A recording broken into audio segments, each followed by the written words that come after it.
Skins in Hypixel Skyblock are a huge part of the game. With new fire sales coming out more frequently than ever, some people realise that there is a lot of money to be made. And not just from using IRL money to buy gems to then buy the skin and then sell on, but potentially trading these skins, these cosmetics. Whether it's a long-term investment where you've held onto the skin for a very long time and it's increased in price over time, or maybe buying some of the more recent items when they first release, like the dyes, and then selling them on at the right time and making money. Today we're going to take a look at how you could potentially minimise your risks when trading these skins, because there is definitely a lot of money to be made if you get it right. But to minimise your risks, you need to know why these skins are expensive and why certain skins go up in price and why certain skins go down. Why certain skins are priced highly and why other skins are priced low. And honestly, there's a few different explanations either way. Now to me, it's crazy to think if you look on the auction house and just look through some of the most expensive items, majority of them are skins, skins for pets, or items. Those skins are now worth billions of coins that at some point were worth just a fraction of the value, even if it was a long time ago and the value of money was much more.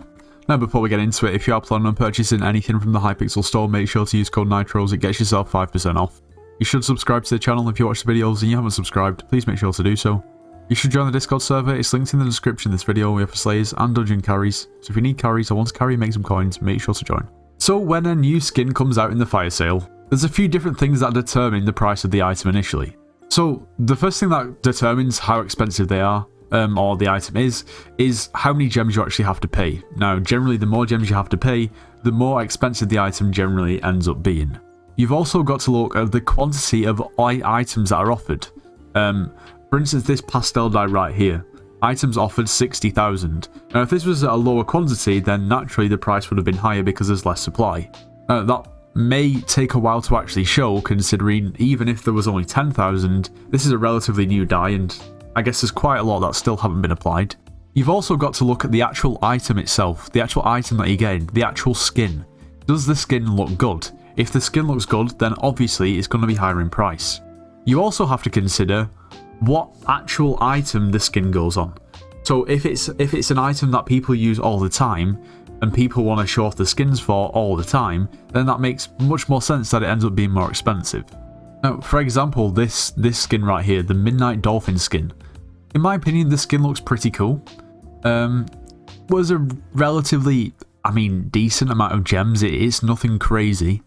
It's an animated skin, and I think if this skin was for a different pet and was slightly reskinned to look like a different pet, on a different pet, then it would be much more expensive. It's because it's on a dolphin. Not many people use a dolphin, which means that the target market for this skin is completely different to, for instance, a skin for a different pet like a G-Drag skin. Everybody uses a G-Drag and not many people use a dolphin. So a majority of people who have a skinned dolphin are probably going to be collectors. Or maybe they just have more money than sense. So for the most part, we've determined why items are the prices that they are when they first release, but then what determines if an item goes up in price, goes down in price, maybe it goes up then goes down, or maybe it goes down then goes up?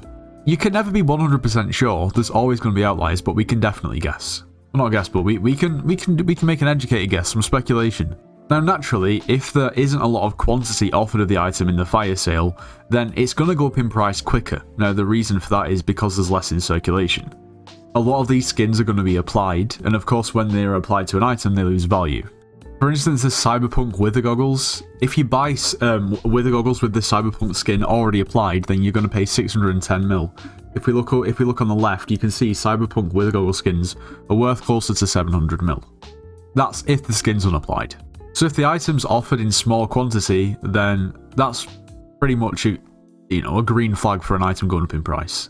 Also, if it's a sought after item, realistically the item's going to continue to go up in price as well. Especially if the skin looks good. But a skin does not have to really particularly look good or be on a sought after or used item to actually go up in price. Now the skins in the game that have gone up in price maybe 20-30 times over time just because of how rare the items become. You see, if you do go over to Elizabeth and you click on this book here, you can see all the fire sales, and you'll see that the relatively recent fire sales all have pretty big quantities. And that's because, well, Skyblock has just got bigger over time. They know that more people are going to buy these skins. Realistically, if they bring a fire sale out, it's very rare that items don't sell out, so why would you not just up the quantity? But nowadays, a small quantity fire scale is probably somewhere around 2,500. But if we go back to when, well, Skyblock was just in its infancy, when it just begun, you've got skins here like this spirit skin that only had 1,000 quantity. These rock skins only have 300 quantity, which is crazy. And like, there's a lot of these skins that, you know, only have 400 and 500, and I guarantee if we were to look at the prices of these skins, they'd either be not on the market, completely extinct, or very, very, very expensive, in the billions of coins. A good example is the Dark Wither Skeleton skin. Now, for back in the day, you know, there was 1,500 quantity, which is relatively, you know, quite a lot. But this was from back in 2020. Does the skin look great? It looks okay. It doesn't look bad. It doesn't look too different from the regular pet itself, if I'm being honest. But it's 3.5 billion coins, and that's just because of how rare it's become. I was talking about the rock skins because they were only 300 quantity from back when it was one of the first fire sales, like one of the first 10 fire sales. 7.5 billion. You can pretty much name whatever your price you really want because there's very, very few that actually exist anymore. You've got to think, even if some of them were applied and there's still some floating about, majority of them are probably just locked on profiles that simply, you know, people just stopped playing. This is from 4 or 5 years ago. You might think, is this price just inflated? Well, a month ago, one of them sold for 6.8 billion, and 24 days ago, 6.9 billion. So, yeah. I mean, I guess they don't sell very often, but they don't come up very often. 7.5 billion now, 24 days later, when there's not really been any other ones on the market, you can't really argue with. Celestial Golda Helmet skin, 2.7 billion coins. Does it look particularly good? I mean, it doesn't look bad once again, but it doesn't look amazing. Well, it's just incredibly rare, and it's 2.7 bill if you want it. Celestial Storm skin. I mean, this looks pretty good. It's just the amount of people using Storm Helmet is pretty low. It has its uses, it just isn't used very much, but it's still 1 billion coins. Grown Up Baby Yeti skin, 2.4 billion coins. It looks barely different from the stock pet. Now, is the pet list on the market currently overpriced? Yeah, probably. It's probably, well, one sold 4 days ago for nearly 1.5 bill, 1.3. It's probably 1.5. The Icicle skin for the Frozen Blaze helmet. Does it look good? Yeah, it looks pretty good. It looks relatively similar to the stock helmet. It doesn't look exactly the same. 1.25 billion coins. How many people use Frozen Blaze? Not really that many people. The Puppy skin for the Mastiff Crown, 1 billion coins. In fairness, this looks to be pretty overpriced. This is actually strange. Like 100 mil, people have paid 5 mil in the past 9 days. 1 billion? Like, there's just no consistency. How much is this really worth? Maybe it is worth a bill. Someone paid a bill. I don't know if I'd pay a bill for it. Like, if you compare this skin here to this skin, you can tell the difference, but it's not massive. But the point I'm trying to make is, you know, a skin doesn't have to tick all the boxes to go up in price or to be expensive or for you to profit from. You know, it can be incredibly rare but not look too good, and of course be expensive. And at the same time, it can be, you know, it can look really good, and it can be for an item that everybody wants and everybody uses. And it can also still be expensive even if it's not rare and it's still relatively new. Now, in the past maybe 4 or 5 months, we've seen a massive influx in prices in terms of skins, which has led a lot of people to start wanting to invest in these skins, considering, well, inflation. You'd be better off investing your money into something that, you know, is probably going to go up in price rather than have your coins sitting there really not doing anything.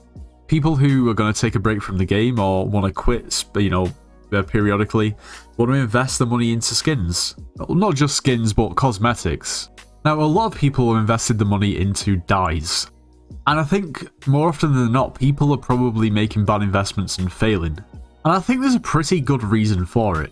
The first dye of the sort that was released was the Warden dye, released in February of this year, so what that is now 7 months ago. In the past 7 months, we've had Warden dye.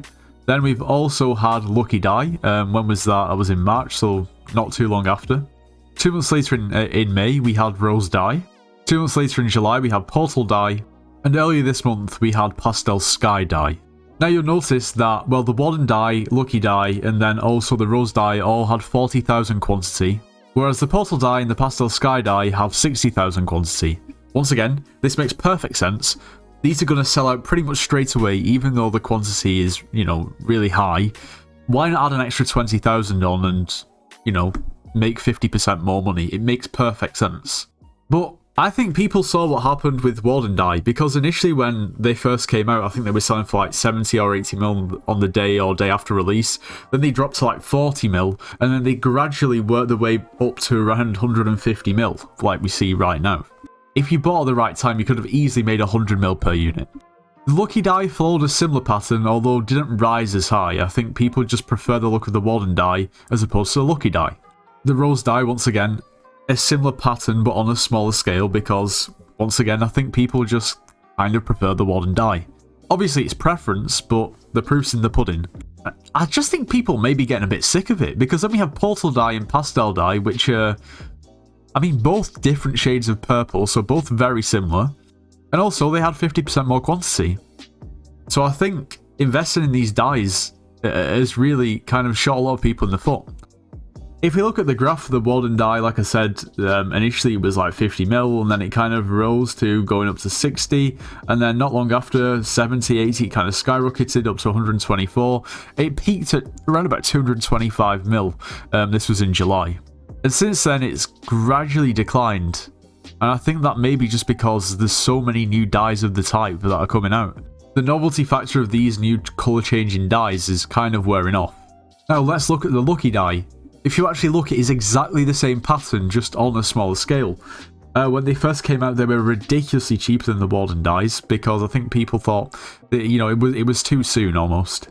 They were 20 mil, they went up to 40, 50, they kind of stagnated a little bit, then skyrocketed up to around about 70, 80 mil. And then ever since July, they've kind of just slowly declined. Now let's take a look at Rose Die. It is a relatively similar pattern again. Within maybe say 2 months, the price has gone up from what it was initially at around about 20, 30 mil up to around about 70. It's gone up a little bit more since then to about 80 or 90, and then it's kind of just slowly died down. Also, the reason for this sort of stagnation then dip that we've seen for pretty much all these dies that we've looked at so far is purely because people have invested in them when they've gone really high, and they've just not really gone any higher. I reckon a lot of people invested at around this point, and they've just slowly declined. So people just keep selling them and selling them and selling them, because they're thinking, well, I might as well invest my money into something else if I'm not going to make any money from them, and just take a small loss. And the Portal Die is relatively similar again, however, everything just happens much quicker. It peaked within just a couple of weeks rather than a couple of months. It went up maybe, like 20 mil at most, and then it's just declining again. It's the same thing.